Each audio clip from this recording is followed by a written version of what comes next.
live. Welcome to our webinar for tonight. I hope you're all excited. Thank you for joining us. Hey, midweek, late evening, depending on where you're coming from. I assure you this is going to be worth your time. So as we trickle in everyone, I'd like to welcome everyone wherever you're coming from. We are from Winnipeg. Our guest speaker is joining us all the way from Ontario. True. Yes, I see him nodding. Somewhere. So that's somewhere. right. Somewhere in Ontario.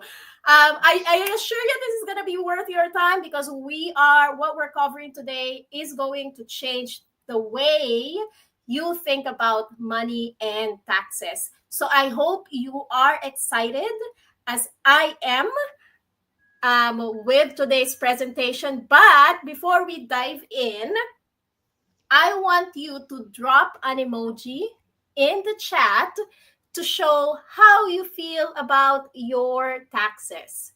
So, does it feel like, I'm okay? Does it feel like, no, I don't want that? Right? Drop an emoji in the chat to show how you feel about your taxes right now.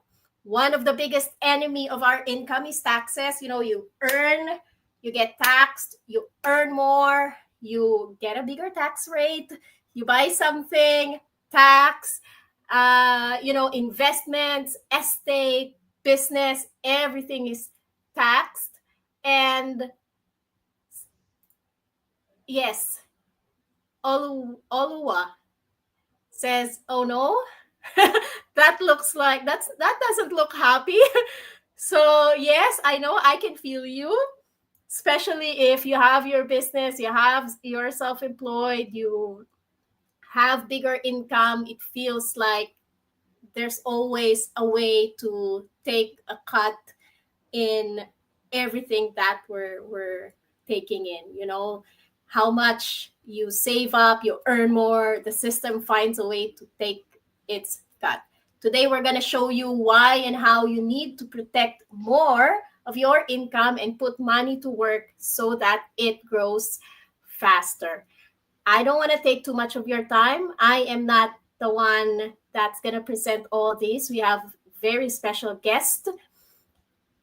Just two things for today. Questions, we love them. Ask away anytime. Use the chat box to send us your questions. Ask for clarifications, examples, what have you, so that at the end of this, you get what you came for. And then stay till the end because we have a special announcement at the end of today's presentation. And those who stay at the end gets that special thing, whatever that is. So I'm gonna be bringing in my colleagues. I would like to introduce you now to the founder and a licensed real wealth manager on the stage to share a bit about Horizon Growth, who our speaker is, and what to expect for tonight. So please welcome, come on in, Esther. There you go. Welcome. Hello. Hi, everyone. Welcome. It's been quite a summer, right? But God is good. We are all here to learn from each other. I know most of us have been waiting and waiting, but God has made it happen today. And today is the day when we want to make sure that we learn and nail it. Just a little bit about myself. Esther Sunday is my name.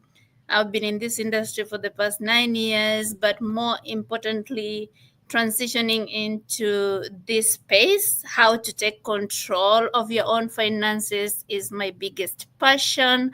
I am the founder of Horizon Growth, where we help families turn expenses and liabilities into wealth building assets, and we do it through different strategies.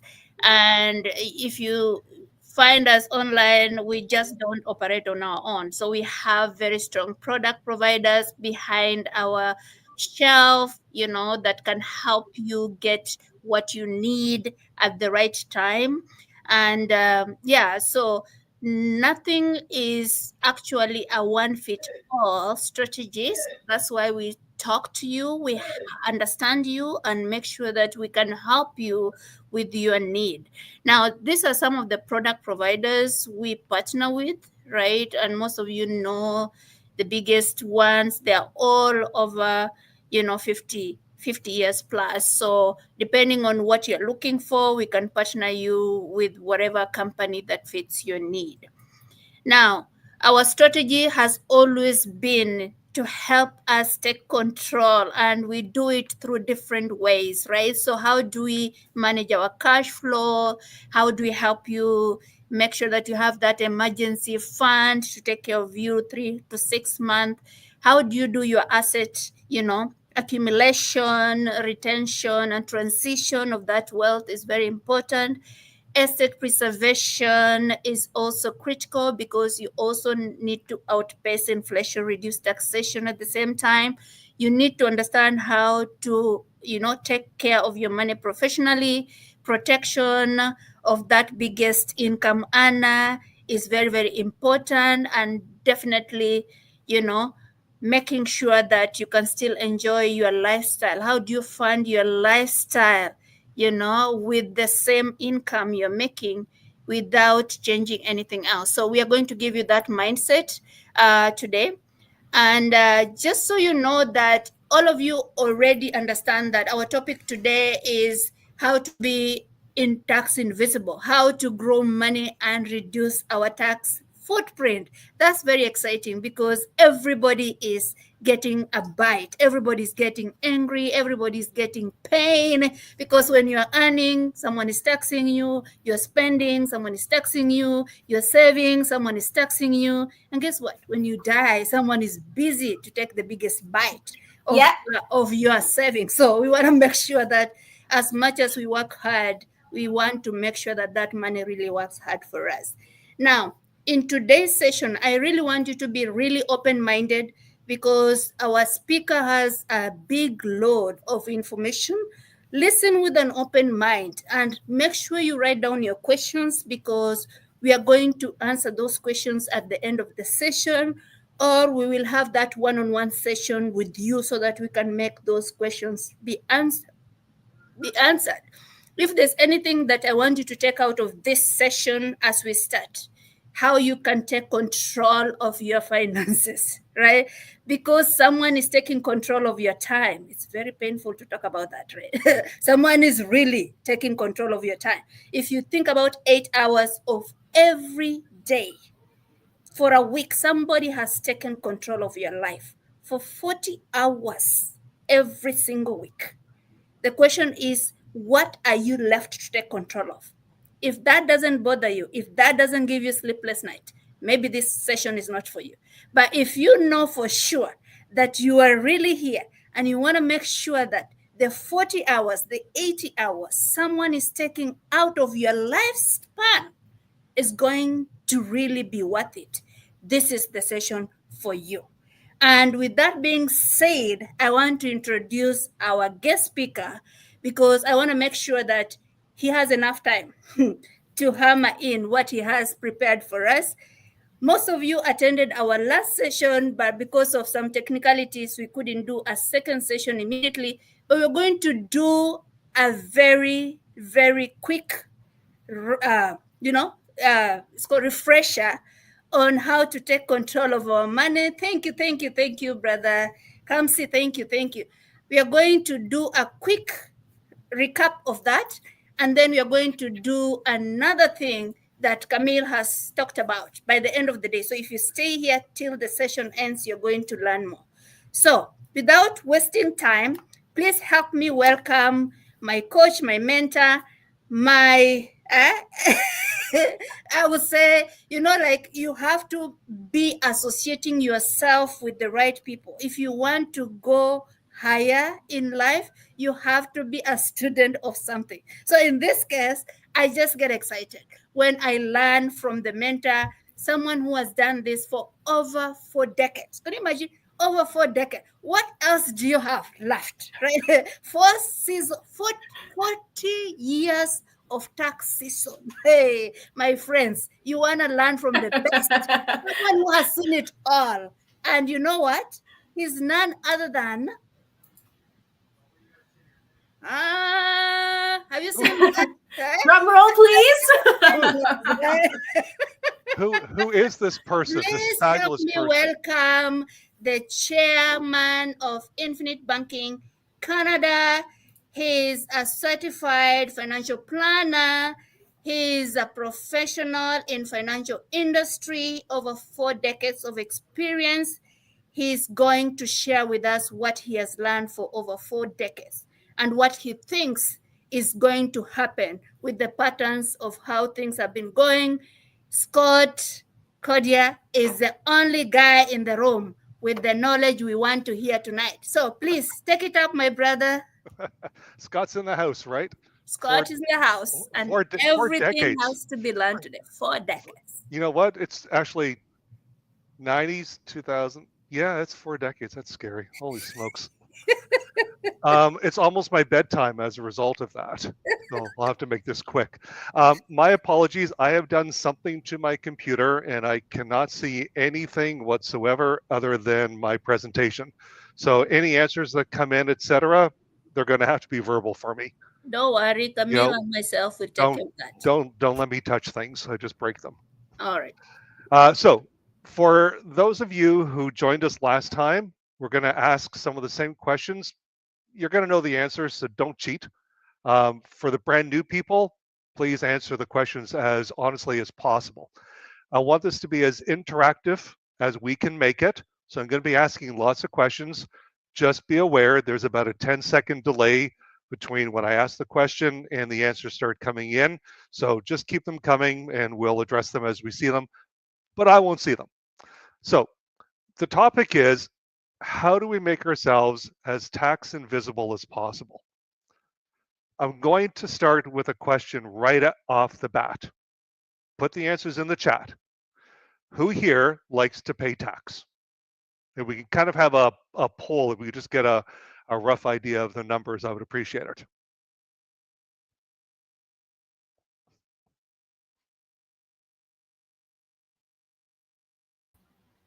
Okay, I'm pulling it up. And come on in. Join us. Who likes to pay tax? Who likes to pay their taxes? Earlier, I asked the same thing, right? How do you feel about your taxes? Drop an emoji. So once we start getting an answer, I hope that the answers are all, we don't like to pay tax. Mm-hmm. So have we received any answers so far? I really wish I had. I wish I didn't hit that button. I really do, because I feel like Helen Keller here, except I can hear. But we'll flash them as they come. Okay. People are coming in, but they're listening. They're not typing it. So the answer should be, I don't like to pay tax. So then the simple question is, if you don't like to pay tax, stop putting your money where it can be taxed. Mm-hmm. And if we just understand that, then this slide, if you're not aware of the problem, the solution doesn't matter. So we're going to go through a lot in this presentation of financial planning Trojan horses. I hope we all know what a Trojan horse is. If we don't, it's something designed to make it look good, but inside it actually houses an evil. So this goes back to the Romans. If you don't know it, go do a ChatGPT search. So a lot of financial planning is actually Trojan horses. It's designed to make you tax invisible, when in reality, we should be setting ourselves up to have as much of our assets non-taxable. When we're doing our day-to-day, as Esther was talking about, 40 hours a week, 2,000 hours a year, there's an awful lot of money that's going to come through our hands. but we have been conditioned to let most of it slide out in the form of expenses. And a little bit that we do have, we actually try to save for retirement. And the biggest problem is where we're putting that money for retirement is going to expose it fully to tax. So the solution that we're going to get to is called infinite banking. But before we get to the solution, we have to go over each of the individual problems that we think are a benefit. So the very first one is how we pay for things. And quite often, there's only two types of people. The first one is the saver. They save up money over a period of time. Once they've capitalized their bank account, they then take the money out and pay cash to then just repeat the process again. The other type of person is what I call, once it shows up, it's actually not showing up. Isn't that bizarre? The spender. The spender is a person who goes into debt all the time. So we would just invert this upside down. Somebody who's always borrowing money for an expense, they pay it off just to go back into debt a second time. So for us to be able to understand this, I want us to think about an expense that is repeatable every single year. Quite often it'll be vacations. Does anybody feel brave enough to tell me how much money they spend on a vacation in a given year? Just throw it in the chat and then we'll use you as the guinea pig.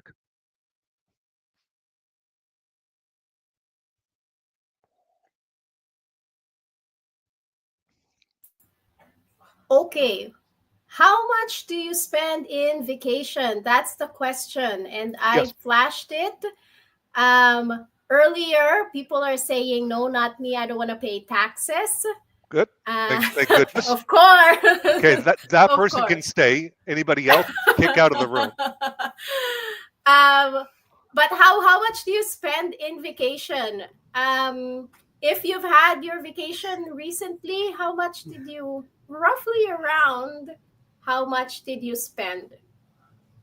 Esther, would you like to take a stab at roughly around how much?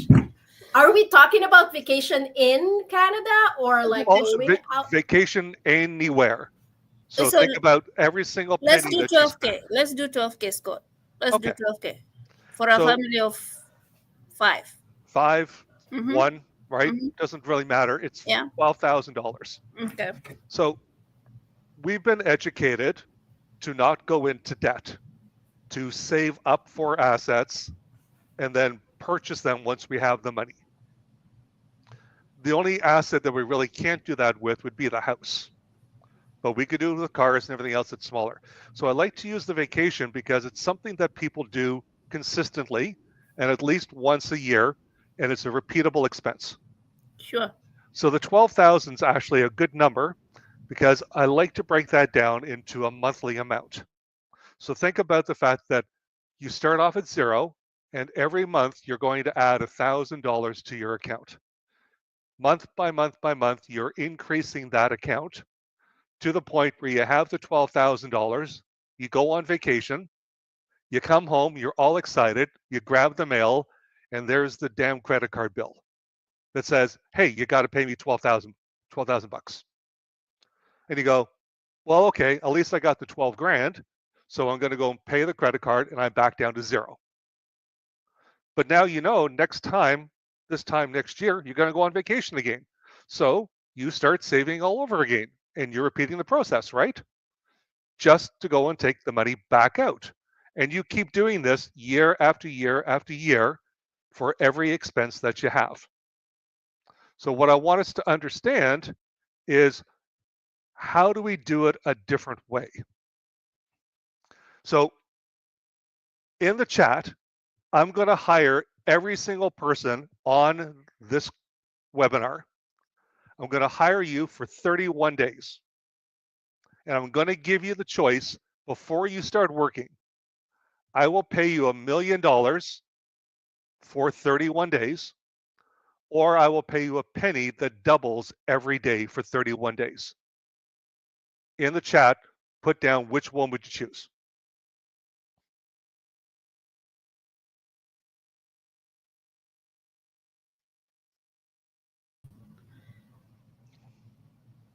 Camille, can you project the answers? What are people saying?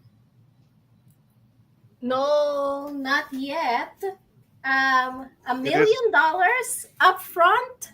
That's the question. Well, you have to work the 31 days, and I'll pay you the $1 million at the end. Okay, someone said the penny that doubles every day. Okay, so we're kind of 50-50 But- right now. But, Scott, Yes, as long as it's not taxed. I like that person. I like that. The penny that That doubles? person's thinking. That's why the person is here. Because they Exactly. want to Yes. be invisible, right? So how can we Yes. make that person invisible? Take it up, Scott. Yes. So- While we're doing that, Hmm. let's take a look at what happens. So $1 million or a penny that doubles every day for 1 month. As we go through, 3 days I paid you 4 cents. A week I paid you a whopping 64. 2 weeks in I paid you $82. 3 weeks in, only 10,500. But compounding now really starts to take effect. And if you took the penny doubling every day, you're a big $10.7 million winner. Not bad. $10.7 million instead of $1 million because you didn't interrupt the growth. But the problem is, in Esther's example of the vacation, what did she do? She built the money up and then she took it out so it couldn't continue to compound, right? So that would be equivalent to her back here on day 21. Okay, let's say your vacation was 10,500. You now saved up the money, 10,500, and you've now taken the money out, which puts you all the way back to day 1 just to start the process all over again. So we're going to show you how not to interrupt the growth of your money, still pay for the expenses at the same time, and do this all within a tax-exempt environment. Because everybody's on this call because they want to make as much of their retirement, their future, tax invisible, correct? So this is really important that by taking money out of circulation, you have permanently interrupted the ability for it to grow. So I like to use the example of an apple tree. So Esther, I'm going to go back to you for a second. Every month you put $1,000 a month away to grow that savings account. So you have the 12,000 to then deplete it, right? That's true. Yeah. Okay. And if you did that for a year, 5 years, 20 years, 30 years, how much of that vacation money would you ever expect to get back? Nothing. Nothing, because it's a simple transaction. I have the vacation, you have the money, we exchange, shake hands, see you next year, right? That's true. Yep. Perfect. So example number 1 in the fallacy of financial planning is to pay cash. I'm going to show you why that's wrong and how we can actually make it much more advantageous in a tax-exempt environment. Let's do it. I'm going to replace the example of $1,000 every month growing to get you to the 12 grand with you on day 1 planting an apple tree.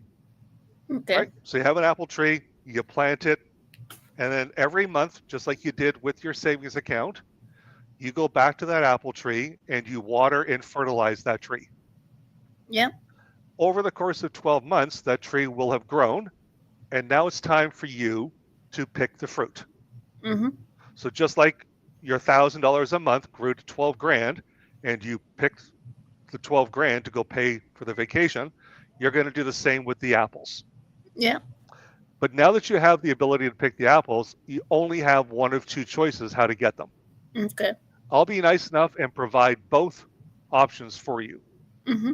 One, I'll bring a ladder and a basket. I'll hold the ladder while you climb up, pick the apples. Okay. Option 2, I'll give you the chainsaw. I won't use it because I value my life. but you can now go cut down the tree and get the apples. Which one would you choose? Definitely, I'll use the ladder Okay. to get the fruits, because I want to make sure that I can still do that process over and over. Okay. Can anybody from the audience just send in a quick, option 1, ladder, option 2, chainsaw? What would you choose?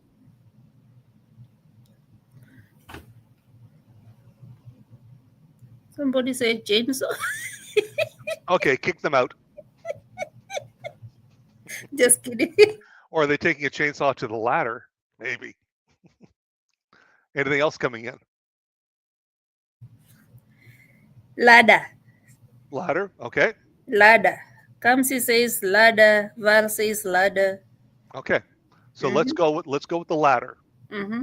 What's the advantage of the ladder over the chainsaw?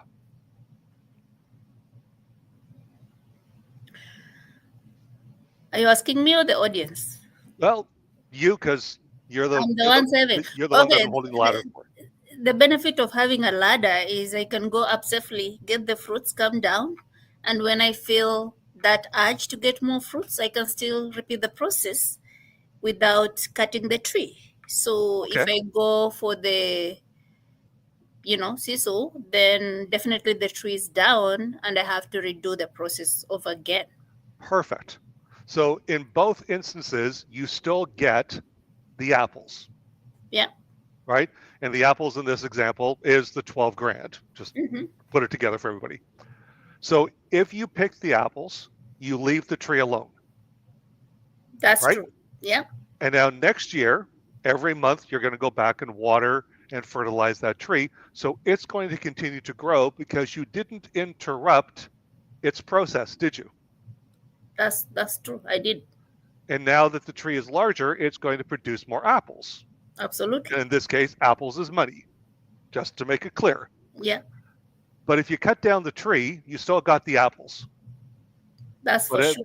But as you correctly said, I'm now going to have to plant a new tree and start the process all over again, right? Yes. Just like every one of these, we're planting a new tree. So my question is, and this can be tens, if not hundreds of thousands of dollars of lost money that once again could be completely tax exempt. If you would not cut down the tree to get the apples, why have we been conditioned to cut down the tree with how we're paying for the vacation? That's $1 million question. But it's part of the system. Like most of us are conditioned in a way that we don't want to borrow people's money. We want to be the savers. Right. As good as we are saving, we are actually cutting, Exactly. So the spender's the worst person because they're always in debt. The saver is great, but they're leaving money on the table because, like the penny doubling every day, once you take that money out, it can no longer make money for you for as long as you're alive. Lost opportunity. Lost opportunity. And if that money was tax invisible, Mm-hmm. why would you want to interrupt its growth? So, is a vacation known as an expense? Yes or no? Ask that question again. Is a vacation known as an expense? Absolutely, yes. Okay. And if the $12,000 never left your system, you could use it for retirement, and it grew every single day of every week of every month of every year, just like the apple tree. Is that known as an asset? That's an asset, yes. Did I just turn the $12,000 vacation expense into a $12,000 apple tree asset that's going to continue to grow? You rightly say that. We help people turn assets, Exactly. liabilities into assets.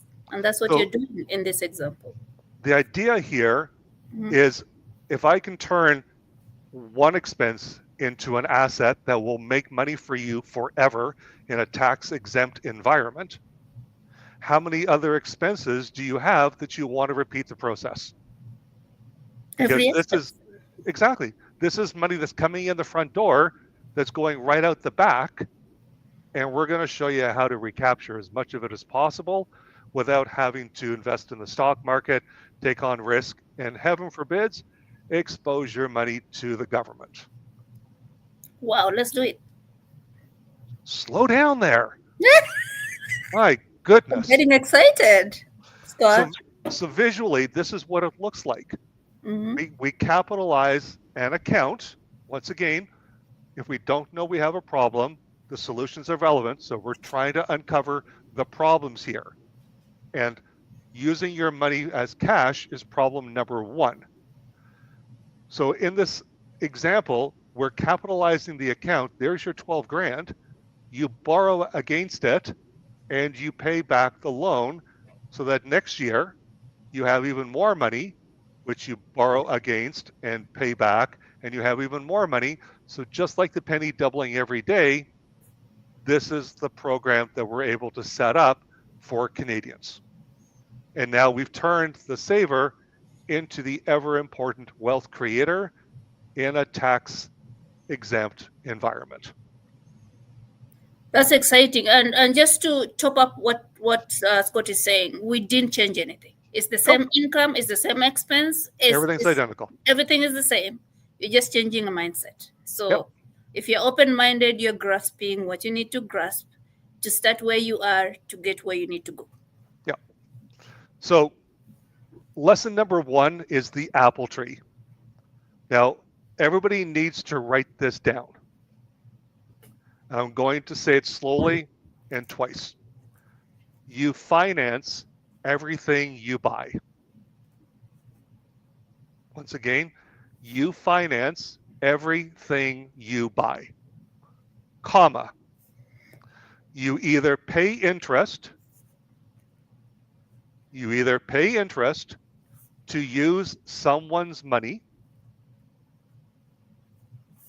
or you give up the ability for your money to earn interest. So once again, you finance everything you buy. You either pay interest to use somebody else's money, or you give up the ability for your money to make interest because you transferred it away. So when you pay cash, that money can't make money for you ever again. That is a financing cost, and that's the money that you're losing, and it can be easily hundreds of thousands of dollars. That's the most expensive. Yes. So now, problem number two, taxation. Really simple. The government says the more money you make, the more we're going to take. And they can track it. So now, since the government receives taxes, how much money do they need? So taxes are supposed to go to social services, infrastructure, healthcare, etc. Does anybody want to put in the chat, in a given week, how much money is spent just to pay the interest on the provincial and federal debt? Camille, let's pop those up. There's always going to be that little delay. How much money is going to service the interest of? Okay, while we're waiting, let me take a stab at it. Maybe around. Wrong. Tell me if it's higher or lower. Maybe around. What's the amount? I can't see anything. How much? I'm sorry. 20 million. How about that? Oh. While we're waiting for everyone, that's my every week. That's my guess. 20 million. So close. So any close. Any other guess? Anybody? Any other guess? All of you are tax lovers. Can we have someone who understands how much they service the debts in this country? So here's the answer. In the essence of time, and to put people out of their misery, It's $1 Oh, billion wow. a week. Not even Yeah, close not to even close. what I said. But you gave it a good shot. So That's are you saying, Scott, is $1 billion just to service the interest or to pay the just debt? the interest. Just the interest. Holy smoke. $52 billion works out to be 52 new hospitals, 520,000 new nurses, more infrastructure. Like, take a look at our roads. They're horrific. So the government only receives revenue through taxation. If this is how much money is being lost in tax, and they're not going to cut back on spending, where do you think taxes are going to go in the future? Let's be High. honest. They're not going to go down. Tax will go high, definitely. So if taxes are going to go higher in the future, why are we putting our money where it can be taxed? Right? We have to understand the problem before the solution makes any sense. Now, most people put their money into RRSPs. In the essence of time, I'm going to say that the acronym RRSP stands for Registered Retirement Savings Plan. Absolutely incorrect. It stands for really, really stupid plan. Because the more money inside of an RSP, the more it grows to a tax problem. And if the government is looking for a taxation, you're putting your money directly in their crosshairs. So I'm going to give an example of why I say an RSP is a ticking tax bomb. And even though it hurts to hear that I've been in business for 4 decades, I am very proud as a financial planner to say that I have never had money inside of an RRSP since 1997. And yet this is a cornerstone for financial planning, but it's wrong. And we're going to get into why in this example. So I'm just going to take an average employee, male, female, doesn't matter.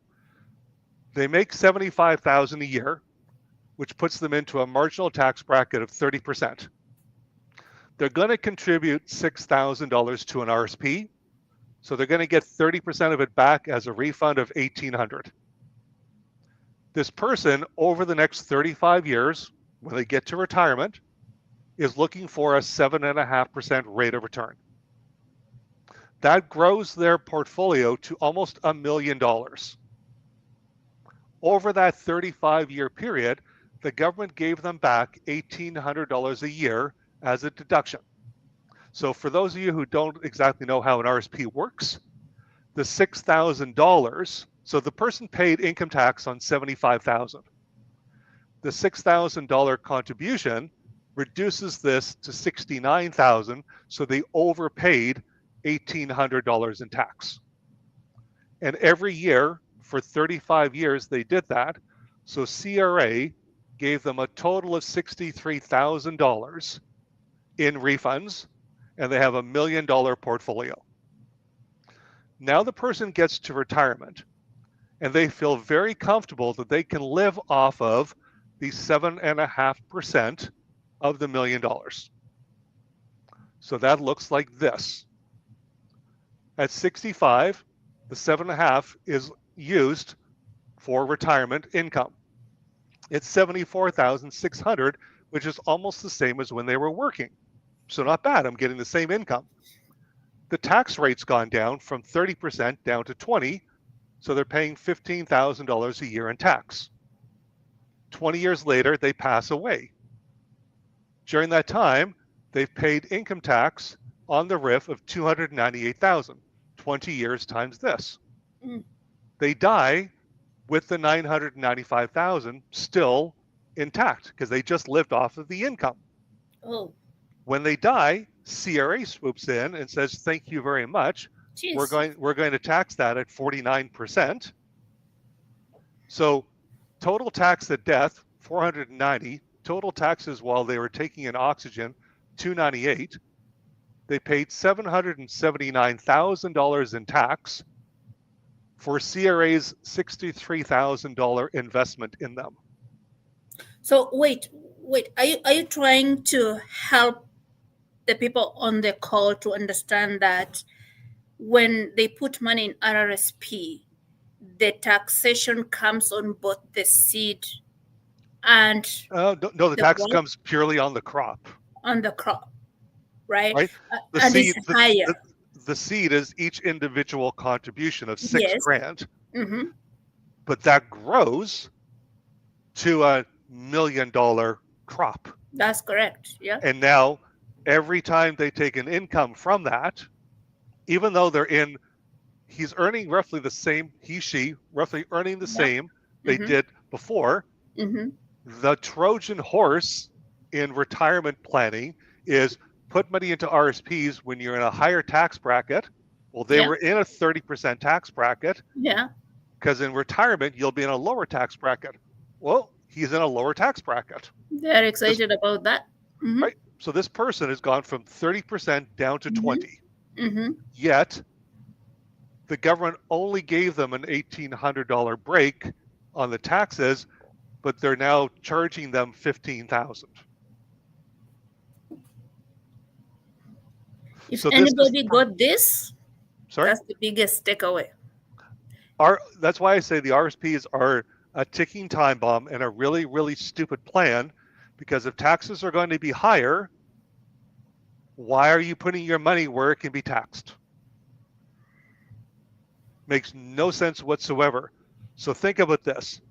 For a $63,000 investment, which is the 35 years of $1,800 refunds, that's the money that CRA invested in this person to get $725,000 back with no risk. That's gross. It's ridiculous. And nobody understands this because they focus on the individual year by year, how do I reduce my taxes? Not understanding that accumulating all of that together is very expensive. Creates this huge. Now, I will give CRA one nod here. If you are a married couple, then upon the death of the first spouse, the RSP rolls over to the surviving spouse. Mm-hmm. Well, what if the surviving spouse was exactly the same as this person? They both put in $6,000. They both had $995,000. The problem becomes bigger. Right. Now the spouse has $2 million, has to pull out income because the government forces them to do that, puts them into a higher tax bracket. They pay more money in tax, and then there's more money to tax when they die. Doesn't make any sense. No, listen, you guys work so hard, and this is one of the tax strategies that is out there. If you got ears to listen and you got something from this, you can make a note, and that's the conversation that you can capture with us one-on-one if you want to understand more about this. Problem number 2. Now, a lot of people are probably going, well, if Scott's talking about, Esther's talking about, reducing my tax footprint, making myself as tax invisible as possible, they must be thinking, oh, this is just a whole conversation about tax-free savings accounts. No, because a tax-free savings account, yes, is tax-free in name, but like an RSP, who created the TFSA? The government. Who controls the TFSA and the RSP? The government. Who can see how much is in the balance of my RSP and TFSA every year? The government. So the TFSA was not a Canadian invention. We just copied what the US started in 1997, which was the Roth IRA. Yep. So that's 12 years of extra data where the US is actually much deeper in debt than we are. As hard as that's to believe, but they are, 10 times the size. They're looking at all the money that's inside the Roth IRA, and they're discussing putting a threshold at 200 or 250,000, and everything above that will be taxed. So think about that for a second. It's supposed to be a tax-free vehicle, but they control it so they can change the rules whenever they want more income tax. Secondly, if the money's in a TFSA and you want to use it, you take the money out. Now you've interrupted the compounding, haven't you? Yeah. So you we're just- back the we're back to the apple tree problem. Mhm. So I'm not saying the TFSA is But wrong. It would come in number 2 to the solution that's in the first pole position, which we will get to what the actual solution is. But I just want you to understand that we're not talking about a TFSA here. We're talking about something that we're going to be able to borrow against without interrupting its compounding, and has absolutely no risk and is invisible to the government because it was never created by the government in the first place. great. So as you continue, I just want to let the audience know that we are now dealing with the problems that we really have, but we really don't know their problems. They are presented as solutions, Yep. but they're actually problems in themselves. So problem number 1 has been captured. Problem number 2 is just on your screen right now. As he jumps to problem 3, I hope you're making your notes, because again, if you don't know you have a problem, you'll spend no time looking for a solution. So we are all here looking for what problem we have. They may not be the same. Maybe some are advanced than others, but just pay attention to identify where your problem is so that you can find the right solution to fix your problem. So, And everybody understand that I've purposely just isolated the RSP and its conversion to a RIF. I have not included CPP and old age security, which would be added to the income and would increase the tax. absolutely. Right? I've just taken it out and went in isolation. We're just looking at the column that everybody's doing and nobody should. So Clear enough. we've done 2 problems now. We're quickly going to move to the third problem, because these are problems that every Canadian has, unless you're living in a cardboard box under the freeway. So the last one is the mortgage. A lot of people have been told, and they want to, pay down the mortgage as quickly as possible. And if this was more interactive, I could see people's hands put up, etc., I would, ask the question. But we want to pay the mortgage off quickly. If we pay the mortgage off quickly, in the chat, please, as quickly as possible, put down, what do you save? I pay the mortgage off quickly. What do I save? And while we're waiting for that, I just want to say, I know that there are lots of, because we're seeing people, dropping emojis and all the things. So there are like light bulbs coming Nice. up as you're talking, right? I wish I So- could see it. I feel so No, I lonely need you here. to focus, Scott. You need to focus on your screen. Let the emojis come. Do we have any answers yet as to what we are guaranteed to save by paying off the mortgage faster? No, not anyone who want to take a stab at it. I really do want this to be interactive. I just don't So want let's it to be, assume that you paid off your house early, like you don't have any mortgage debt. Yeah. How much savings do you have? Can you please put a number? I really just want the answer. If you pay the mortgage off faster, what do you save? I save nothing. I'll say that. Okay, so I'll give everybody a clue. Can I take a stab at it too? Yeah, Sure. go ahead. Please. Okay, because people are, maybe they're just listening or like soaking it in, everything. I think Maybe I think their fingers are shy. but I see people like, while you're talking, there maybe some Take a are shot on this. Come here. late, right?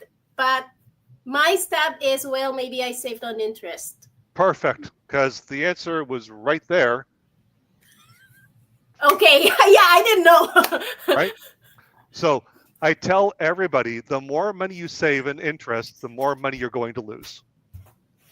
So, Camille or Esther, who wants to role play with me for a second? You can go. Okay, I can do that. I don't Okay. know a lot about money and things. That's perfect. So, you and I are in this relationship together on screen right now. Mhm. Okay, I'm the bank. Okay. You're the homeowner looking for a mortgage.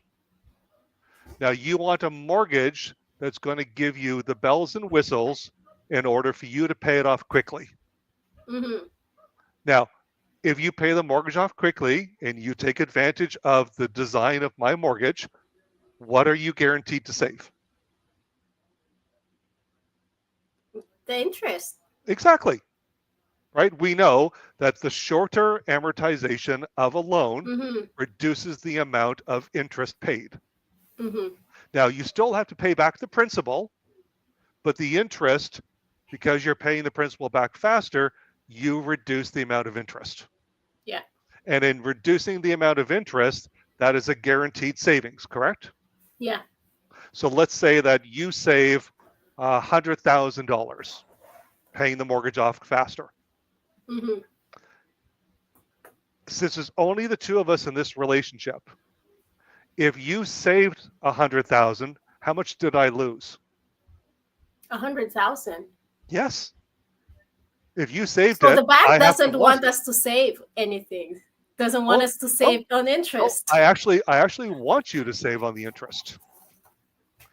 But understand that I, as guaranteed as you are to save it, I'm guaranteed to lose it. Mhm. Why am I okay with losing $100,000?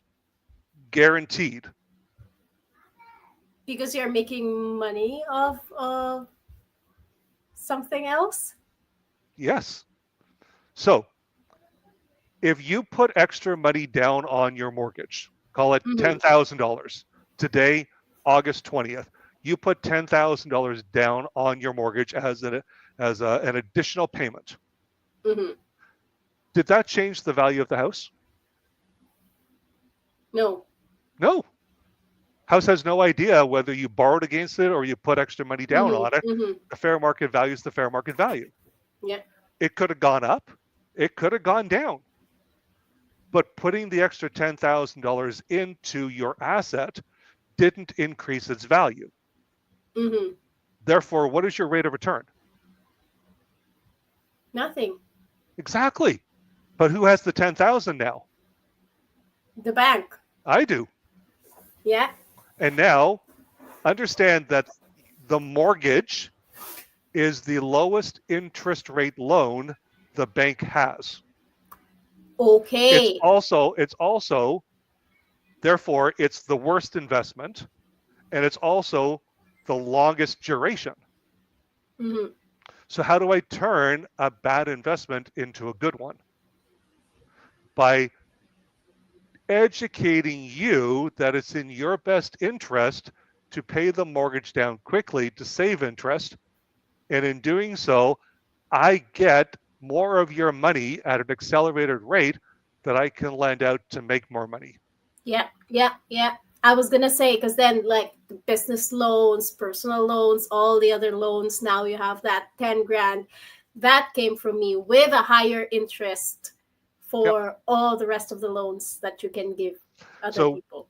we cannot disagree that you would save money and interest, Mm-hmm. but you don't have that the ability to use that money to make money. Yeah. The bank now does that. And all the bank needs to make more money to make back that $100,000 is a 2.5% rate of return. That's it. Mm-hmm. So instead of giving it to the bank and it's not increasing your net worth, put that money in a tax exempt vehicle and grow that money for your future and take the 25 years to pay back the bank. They don't want you to do that. That's like filling up a bathtub with an eyedropper. They want you to turn the faucet on, Mm-hmm. and that is your money.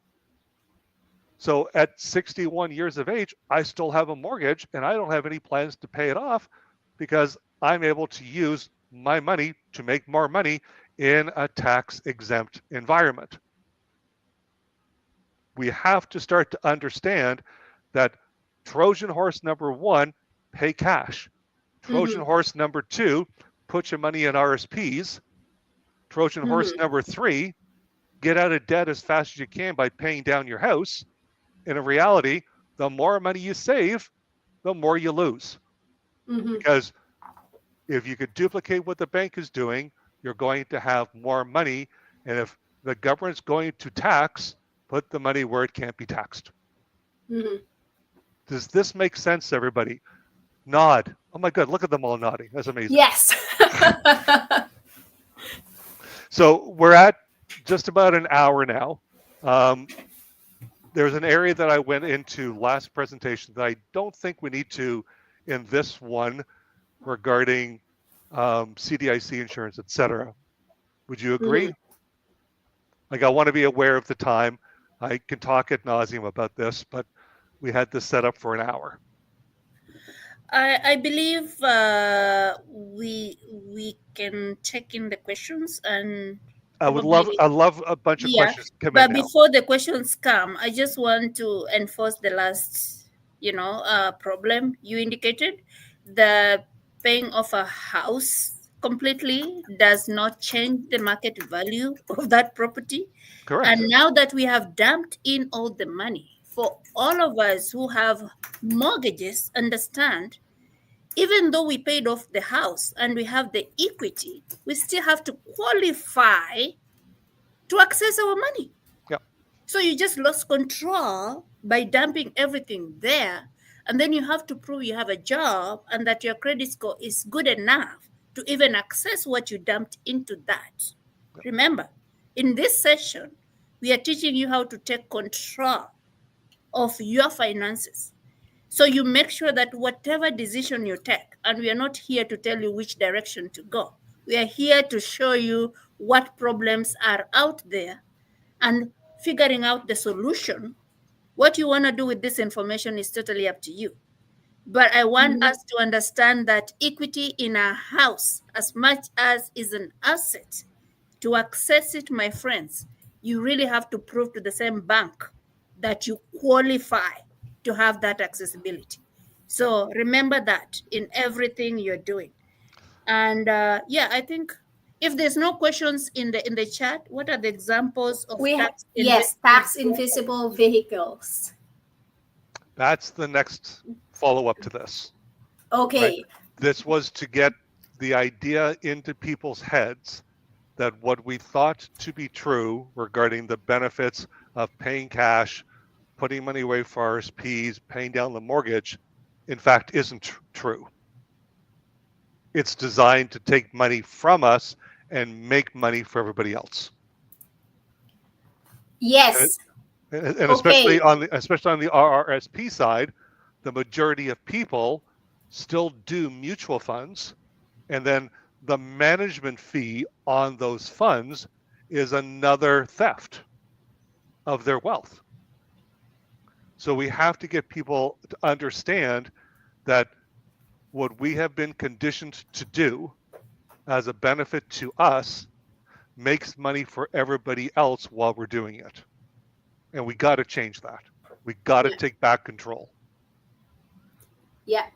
So I know some other people are coming in late because I saw, like right through the middle of the presentation, there were answers about, taking the $1 million and preserving their apple tree. So I know people might be coming in later than the set time. So while they're watching this, I know they have answers as well.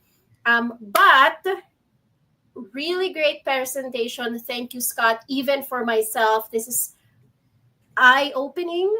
Really like that, especially with that vacation coming up. I really want to go back to the Philippines. and then you have your house renovations every summer, all those things. That could not be just an expense, but that could be part of your wealth building as well.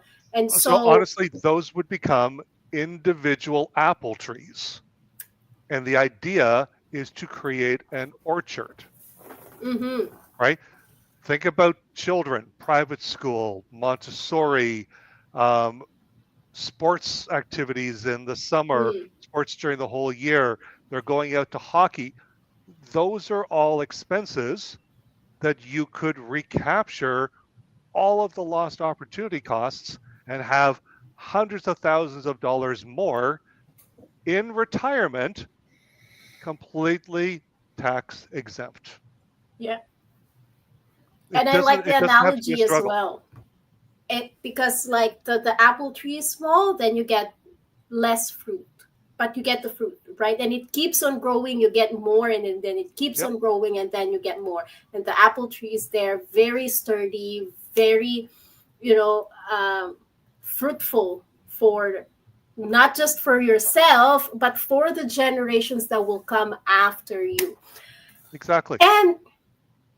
And with that, do we have any more questions? I don't see any more questions. Before I make the announcement, um, any last notes that you want to share, Scott, Esther? Yes, I would like to say the second one, the follow up to this, is the solution.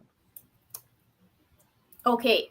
So we had to establish what the problems are first so that the solution makes all the sense in the world. And with that, because that will be my announcement, this So is before a you do the very announcement, okay. let Yes. everybody type the 4 problems Scott spoke about in the chat box. If you really followed Yes. any problem you identify, can you Doesn't have to post be it? all four. Which one stood out to you the most out of all the problems that we talked about today? For me personally, that's the first one stood out for me because Okay. I'm thinking about I want to go back to the Philippines next year, right? Okay. So as they type in the problems, I'll just again remind us, if you're thinking about problems and maybe you missed out for some reason because you are distracted, remember, you finance everything. Mm-hmm. And that is the biggest expense you can ever put on your head. Yes. And remember, every time you do that, you are losing the opportunity cost.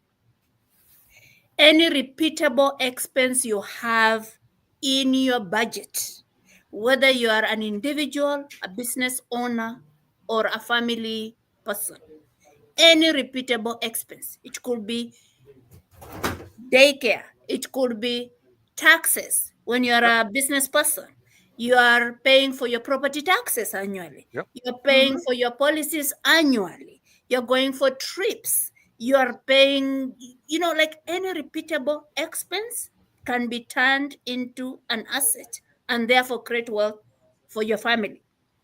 Problem number 2, taxation. Remember, if you don't like to pay taxes, this is a problem, right? When does taxes stop Become being a theft. theft, become a theft, Yeah. right? If you want to understand that and you know it's a problem and it's really a thorn in your finances, that's a problem number 2. You need to figure out a solution. Only you who attended this session will have that privilege to get that solution. Problem number 3. I saw Kamsi Yes. really, really stupid plan. That's the biggest takeaway that he has, right? And another one said paying cash. So Pay cash, right? And then finally, mortgages. So remember, every pension plan in North America is taxable. If there's nothing else you know about anything that's getting taxed, everything that is called a pension in North America, specifically Canada, it's taxable. So as much as they're deducting it from your paycheck and as much as you're contributing it yourself, remember, there's tax implications on that. And as Kamsi says here, it's really, really stupid plan. Again, that's the only way we can do. I also figured out myself that I'm saying, I told you I have an expert who have been doing this for 40 years, right? And he's helping us figure out. And then the last thing is the mortgage. So I hope you understood the problem. And now that you know you have a problem, if you do, again, it's not guaranteed you figure out you have a problem. If you have figured out you have a problem and you're really, really eager to know a solution, then Camille, can you tell us what announcement you have for us? Yes. It was raised earlier. What are the examples of tax invisible vehicles? We have coming up the part 2 of this. This is an exclusive event. This is only, I will drop the link here, but this event is not public in Eventbrite.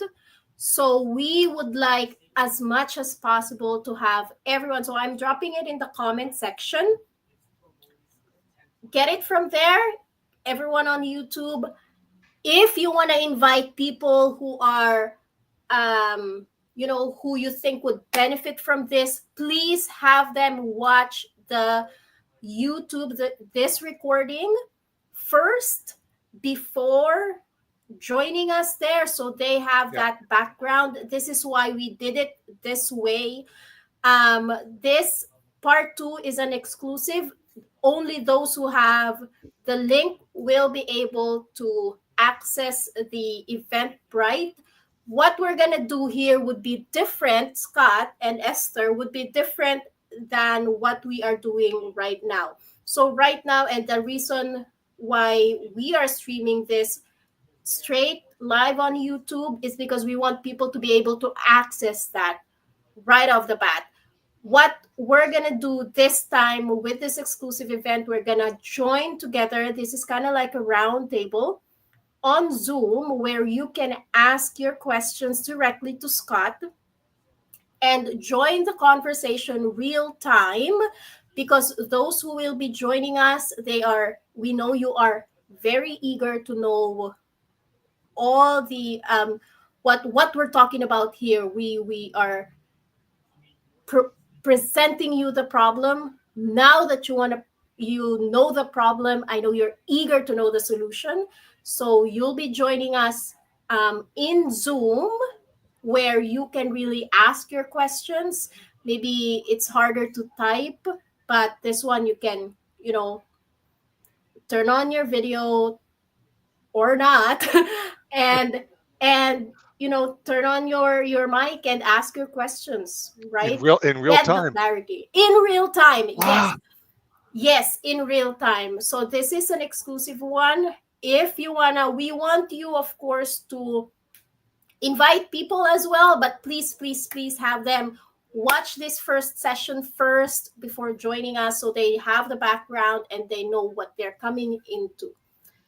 Any other thing to add to No, I think that is very clear. That's very clear. We only need people who need the help, right? Yes. And I know this is a very busy country and everybody's busy running around. It's good to run around. It's also good for us to make sure that we utilize Scott's time effectively, and myself as well. So if only you attended this session, and I'm going to be very firm on that, we are not admitting any new person in the second session. If it's one person, we will train the one person. If it's 10 people, we'll teach 10 people, right? So make sure that if you really, really want to learn more about this, you have to listen to the first session. And we are more than welcome to have a session with you separately before September 4th. And it's just 2 weeks from now. So the information will still be fresh. Very fresh. We'll have a lot of nuggets for you in terms of solutions. Please reach out if you need any information, you have any questions before that session, please reach out to myself and I will find solutions for you as we prepare to meet Scott in the next session. Remember, he's a very, very busy person. He is the president of Infinite Banking in Canada. So for him to spare this time to be here at this time of the evening is actually a privilege and a honor for me.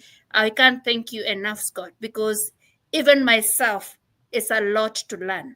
And if there's anything that we really want to pay back Scott in terms of his time, is to show up so that you can identify the problem you have and at least start thinking about solution. If you don't really need the solution immediately, at least you know some solution is there. When you need it, you can reach out. So with that, thank you so very much for your time. God bless all of you for coming. And we really, really appreciate. And I hope this 1 hour and few minutes we spent with you was not a waste. Please give us a feedback on how we did today. We are more open to improve and make sure that we deliver what you're looking for. If there's anything ahead of time that you want us to include in that session, please let us know. So good point. we'll have that, it's called what? Feedback, monkey survey. For those who attended, please let us know, like whatever it is, right? We are open to learn. We are open to figure out things. We are learning together and we are not angels. So please let us know how you want us to do these sessions going forward. And I hope we can learn from each other. With that, thank you very much. God bless all of you. Until September 4th, stay with the blessings. Nice. Thank you. Have a good one. I can Bye, go everyone. I can have dinner now. Enjoy.